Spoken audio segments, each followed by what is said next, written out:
Welcome back to Old School Sports and our OOTP 22 playthrough of the New York Yankees. We are at the start of the 2028 season. It is opening day, and as we talked about in our last episode on the off season, these Yankees are win or bust. You can see we're projected to win 101 games, which will be the best in the American League. And those 101 wins would also be the best in all of baseball. So high expectations for the Yankees as the season begins. Our owner is expecting us to win the championship, and that's really our goal too. We are all in. Our goal is to win a fifth consecutive AL East. Our goal is to beat the 102-60 records that we have had each of the last two seasons. But those two accomplishments are just a means to an end to hopefully get home field advantage for the playoffs and hopefully be celebrating a world championship, which would be our second in 3 seasons at the end of this year. That is the goal, and we are going to get to work on it shortly. Just before then, just a quick review of our minor league system. We rank 5th out of 30 overall right now. You can see we've got the 11th prospect in the game in Jose Montoya, the shortstop, who's going to be starting at AA this year. Euricio Castillo, a international find by our previous scout, is going to be in rookie ball. Marcus Trimmel, who's the 51st prospect in the game, is going to be at AAA this year. Looking at Trimmel, he's a 4th-round pick of ours 4 years ago.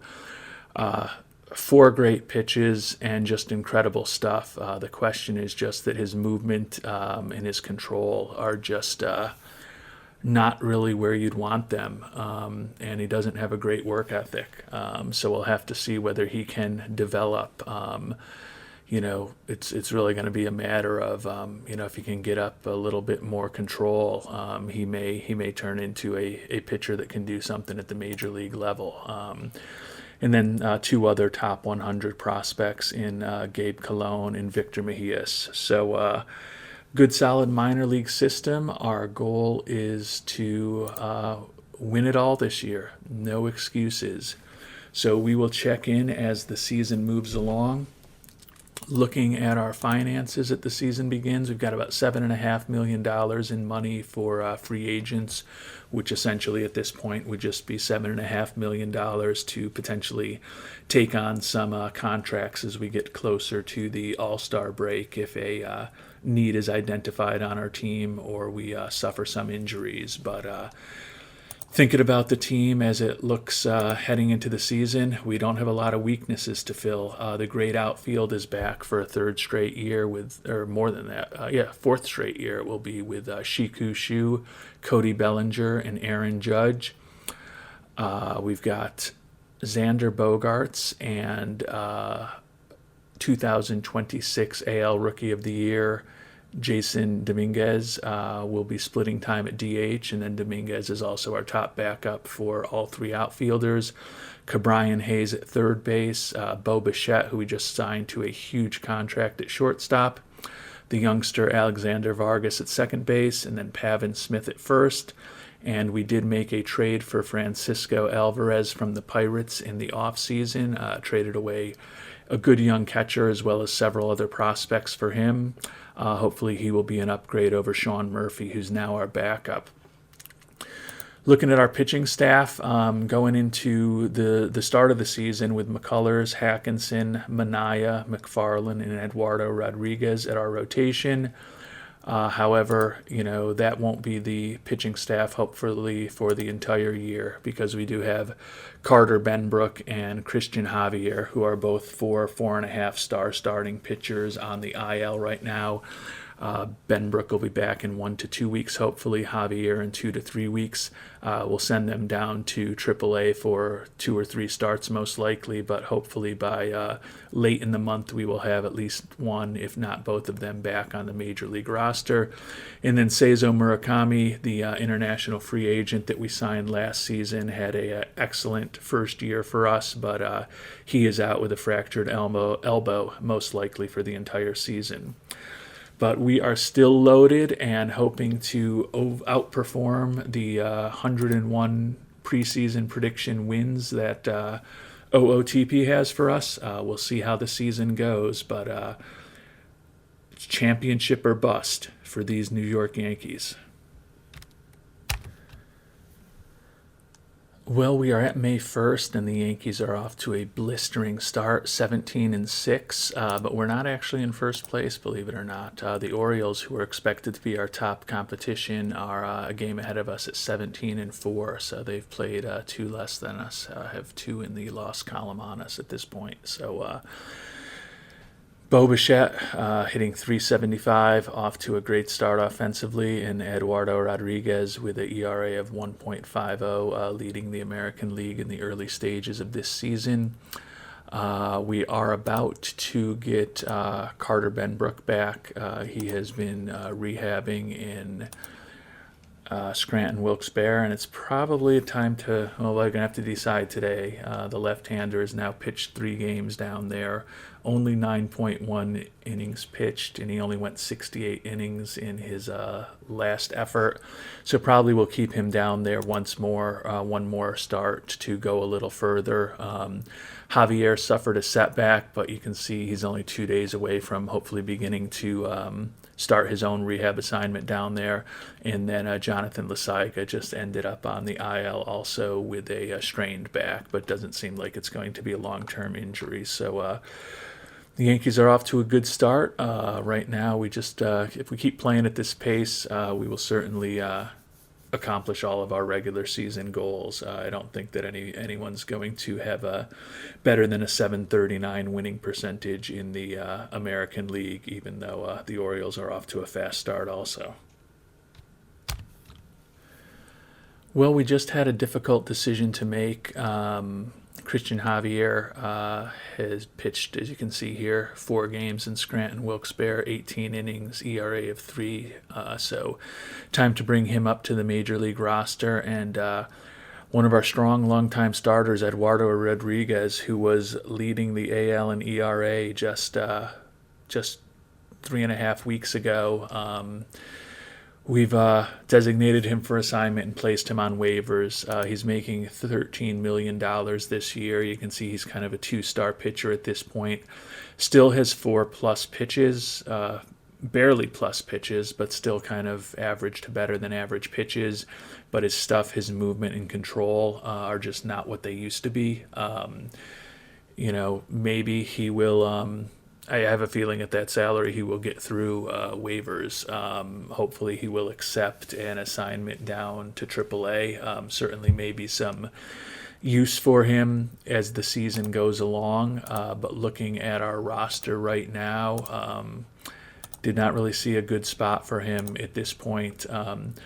Alex Mcfarlane, we thought about sending down, but he is 26 years old, out of options, so he would have had to clear waivers, and we felt we were much more likely to lose Mcfarlane, who, as you can see, has 60 stuff, average movement, probably a little below average on control, and then 2 excellent pitches and a respectable changeup. And he's also just a lot younger and a lot more cost-effective, so we decided to make the bold move of cutting loose potentially Rodriguez, who has had a really nice career with the Yankees since we signed him.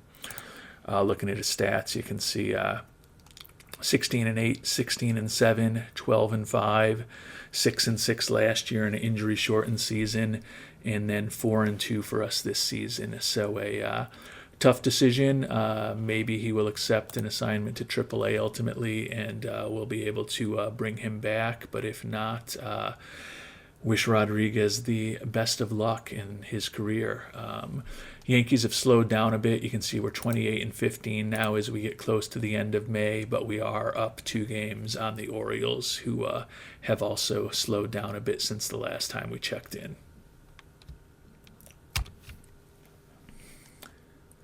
Well, Rodriguez has refused an assignment to AAA, so we are about to trade him away. We're going to have to retain 75% of his salary, but it helps us a little bit financially. We're going to get in return from the Rockies relief pitcher Vince Robio. You can see he's just a piece. He's 33 years old and has not played in the majors, so it's potential for us to use him in a pinch in the majors. You can see he's a leader in the clubhouse, though. High leadership, loyalty, and work ethic. So a good guy to have in the clubhouse down at the AAA level.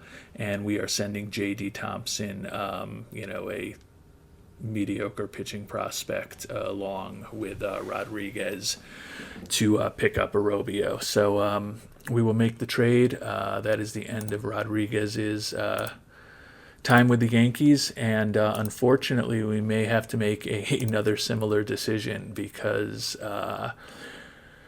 we have another player coming off of the injured list right now, Jeff Hackenson, good, relatively young pitcher, 29 years old at this point, but part of the future, potentially more so than Julio Urias, who has been in the starting rotation. You can see he's making $6 million this year. We've got a team option for $6 million for him next year. He's wrecked physically. He does still have an option year left, so I guess we could try to send Urias down to the minors. That may be the play rather than just I don't know whether he'll accept the assignment or not, given all he's accomplished in his career, but it's going to come down to Urias or Alex Mcfarlane is who we're going to need to send down or clear out to open up some space to bring Hackenson back. And right now I am leaning towards Urias being the person we do that with. Could also send down Davis Daniel, who has options, but you can see he's pitched in 21 games this year with a 2.48 ERA, so he's done an exceptional job for us, and really nobody else that we would consider sending down. So the Rodriguez era with the Yankees is over, but it did free up a little bit of cash for us. And it looks like we're going to be trading away Urias also. So two pitchers who have been important for us over the last several years gone in a matter of days. Urias would not accept a assignment to AAA when we tried to demote him. Fortunately, we're only going to have to retain 20% of his salary and send minor league center fielder Jesus Sanchez along with him to get minor league right fielder Carlos Cortez from the Rockies. You can see he is a replacement level type hitter, corner outfielder. He will go to AAA for us if he can clear waivers when we get him. But it's more just a salary dump of Urias to make room for Hackenson up on the major league roster, and it will open up a little extra cash for us in the event that we want to do something closer to the trade deadline.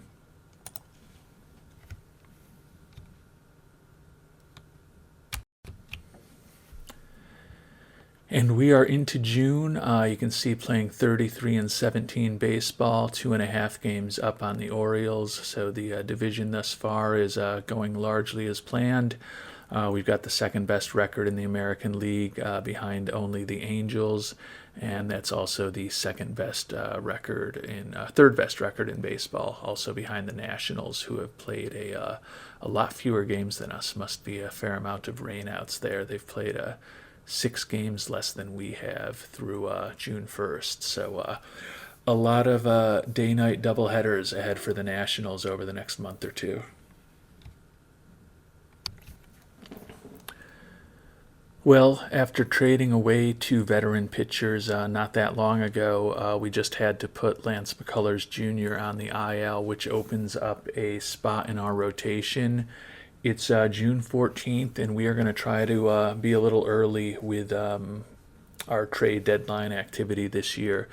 You can see we're looking to pick up Josh James from the San Francisco Giants. Good, solid starter, really good stuff, plus movement. Not the best control in the world, but for really strong pitches. Has had a nice career over the years. Will slot right into the rotation for us. He's in the last year of his contract, making $18.9 million this year. And we've actually got the Giants willing to pay 90% of it, but we're paying a price to pick him up. We need to trade away Ty Southasine, who was our number one draft pick in 2024. Decent prospect, playing at high A ball this year at 22 years old. Doesn't have the best work ethic in the world, though, so we kind of question whether he's going to end up making it. Julio Hurtado, who's a modest prospect, in Ishmael Gomez, another modest prospect. But then we have to give up Max Marusack, who has been with the big club at times each of the last couple years, was in AAA right now, but just a very versatile player, can play a lot of positions defensively, can hit enough to help at the major league level when we've needed him to. So opportunity for Marusack to hopefully play in the majors with the Giants. We still have Anthony Volpe down in AAA if we need that type of versatile defensive player at the major league level at some point, although Marusack definitely has a better bat than Volpe does, so it's not a costless endeavor for us. But we are adding the 35-year-old pitcher Josh James to our rotation, and not really affecting the amount of money we have available for other moves all that much in the process. Just giving up a decent piece of our future with the pieces that we're going to have to be sending to San Francisco to execute on this deal.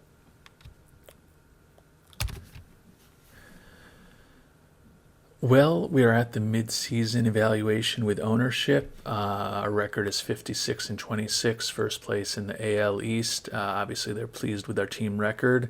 And the trade that we made last offseason to improve catcher, the addition of Francisco Alvarez, being viewed positively by management.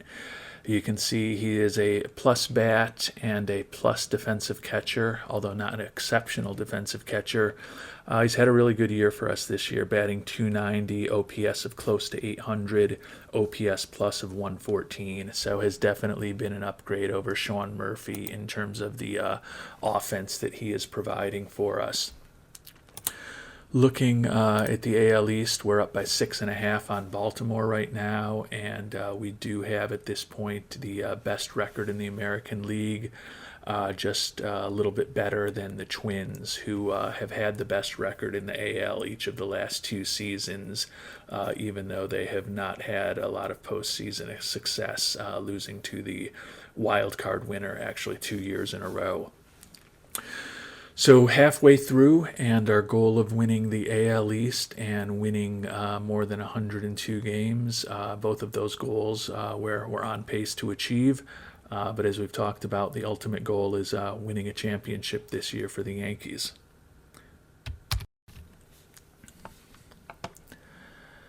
Well, there's not a ton available at the trade wire this year, but Detroit is out of it, and Tyler Mahle is in the last year of his contract. So we're able to get him just for minor league starter Bobby Ramos. We are going to go ahead and complete that trade. Just want a little bit of insurance in case we lose a starter in the next couple of months before the postseason. Team is built to win this year, and we want to make sure that we're going all in and making sure that we give it the best effort possible. And we are now past the trade deadline. Manny Machado was the top player who was available, clearly with Ke'Bryan Hayes at third, Bo Bichette at shortstop, and Xander Bogaerts is kind of a utility infielder / DH for us. There was absolutely no need for Machado, but since we are all in for this year, we inquired about him, and he invoked his 10-5 rights to avoid a trade. So I don't know how expensive it would have been. We weren't going to do it unless we could get him for almost nothing in the last year of his contract, but didn't become an issue. But you can see that we are into August, have a 70-31 record, 693 winning percentage, the best in baseball, up by 11.5 games in the American League East. It's going to be an interesting offseason for the team, potentially. You can see we have a fair amount of important players who are not signed for next year. Aaron Judge is in the last year of his contract. Xander Bogaerts is in the last year of his contract. We've got a team option on Sean Manaea. Jiku Shu and Francisco Alvarez are going to be in arbitration. And then a lot of pitchers, Josh Hader, Jonathan Lasaiga, Josh Taylor, Josh James are all going to be free agents after this season also. And then we've got a team option on Sean Murphy at catcher. So we're going to have a lot of decisions to make this offseason, but we're not focused on the offseason now. Focused on playing great baseball, hopefully over the last 61 games of the regular season, positioning ourselves well for the playoffs, and then hopefully going out and winning a world championship. Well, Tyler Mahle's Yankee career was very brief. He pitched really well for us. 3 games, 2-1 record, 2.25 ERA, 2.08 ERA plus, 76 FIP minus. So he had done everything we had hoped, except he tore his UCL, and he's now out for the rest of the season and a good chunk of next season most likely. So it's going to be difficult for him hitting free agency. He was supposed to be our insurance policy against injuries, so at the very least, I guess we hope that that's the only major injury we suffer to our rotation, because he was our insurance policy, and our insurance policy has just gone up in flames. But we've played another 10 games. You can see we're 74-35. Still in first place, but only 9 games up on Baltimore. We're 5-5 over our last 10, while they're 8-2. So they've made up a little ground on us. And the Orioles are 2.5 free for the wild card, so they're also having a very nice season. The Yankees in baseball are into the month of September 2028. You can see just a fantastic season, 91-38 record, 705 winning percentage, best record in baseball, ahead of Baltimore by 14.5, and third place in the division. The Blue Jays are 29.5 games behind us. Boston and Tampa tied for fourth, 42 games behind. So as I've mentioned, we are all in on trying to win it all this season, and so far the season record-wise is going exactly as we would hope it to, as we would hope that it did. Still have a few injuries. Mentioned Tyler Mahle has gone. Cezo Murakami is about 4 weeks away from recovering from that fractured elbow. So there's a chance we may have him for the playoffs. Sean Manaea is on a rehab assignment in AAA. We'll probably bring him up now that we can expand the rosters on September 1st. And then our star catcher, Francisco Alvarez, went out with a hamstring strain. He's out for another couple weeks. So Sean Murphy is back as a starting catcher of the Yankees for a little while. And we had signed Jake Rogers to a minor league contract at the end of spring training. So that is a very nice insurance policy for us to have as a backup catcher right now, with a good defensive catcher who can hit a little bit and has a little bit of power. So we are in good shape. We'll bring up Manaea for the roster expansion, and then would have brought up Volpe, but he's hurt right now, so we'll have to look and pick out the best bat that we can find in Scranton Wilkes-Barre to give us a little boost. Probably going to go with either Anthony Garcia or Chase DeLauder. Well, the late season injuries are starting to hit for the Yankees. Starter Carter Benbrook out for 7 to 8 weeks with a strained forearm, so that likely means he is done for the playoffs, which is a huge blow to our pitching rotation. Really bummed about it, but it is what it is with Mahle and Benbrook both on the injured list at this point. We are going to have to do the best that we can to finish up the season and hopefully finish up well. We are at September 16th, and Francisco Alvarez has suffered a couple of setbacks over the last week and a half or so to his recovery from his injury. Obviously, the hope is that we can get our big catcher back from this hamstring strain at some point before the playoffs start, but we will see what happens. Well, in one good piece of news, Cezo Murakami is recovered from his injury, so we're going to start him in a brief rehab assignment down in AAA. Not sure how much longer they have in their season, but it's September 27th, so it's not going to be long. Hopefully he can pitch a game or two there before he joins us, and then hopefully pitch a game or two for the Yankees. You can see we're at 152. We still haven't clinched the division yet, although we have clinched a playoff spot, up by 9.5 on the Orioles with 10 games to go. So close to clinching, but not quite there yet. Hopefully we can, getting Murakami back will be a nice addition, hopefully, to our team as we get ready for the postseason and hopefully a long run to World Championship.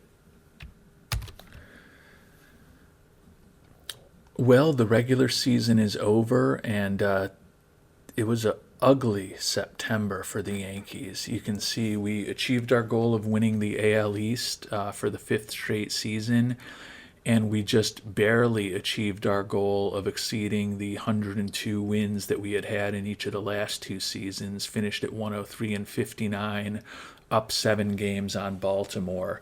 So we are in the playoffs, but for the 3rd consecutive year, the Twins have the most wins in baseball and the most wins in the American League. They've gotten picked off by the wild card team in the divisional round each of the last 2 seasons. We'll see if they can do better in the playoffs, but more importantly, we're going to see if the Yankees can do better in the playoffs, which will be coming up shortly.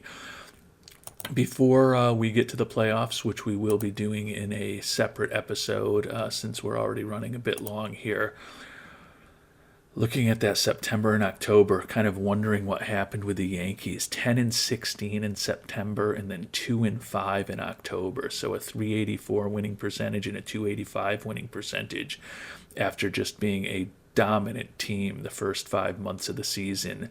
Hopefully we've gotten it all out of our system, because the goal is to win it all this year.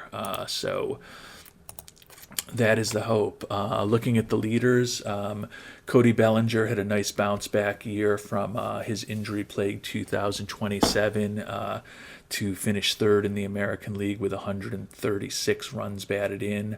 Bo Bichette, who we now is our shortstop for many years into the future, had a great first full year with us. Finished 2nd in the AL in batter WAR at 8.3. And then pitcher WAR, Jeff Hackenson, off to a really interesting start in his Yankees career. More of a starter this year, finally. He doesn't have great stamina. You can see he barely goes 5 innings a start, 30 games, 153 innings pitched. But he went 13 and 3 with a 2.94 ERA. And then Daniel Salas, who took over as closer for us this year, had a nice season, 3rd in the American League in saves with 38, a 2.15 ERA, and 81 strikeouts and 67 innings pitched. So we are going to call a wrap on this episode. Thank you so much for watching. When we come back in our next episode, we are going to get into the playoffs, which hopefully won't be one series and done. Hopefully we'll be able to complete our quest to win the World Series this year. And then we will also do a full review of all of the key stats for the 2028 New York Yankees. Thanks so much for watching, and hope you have a great day.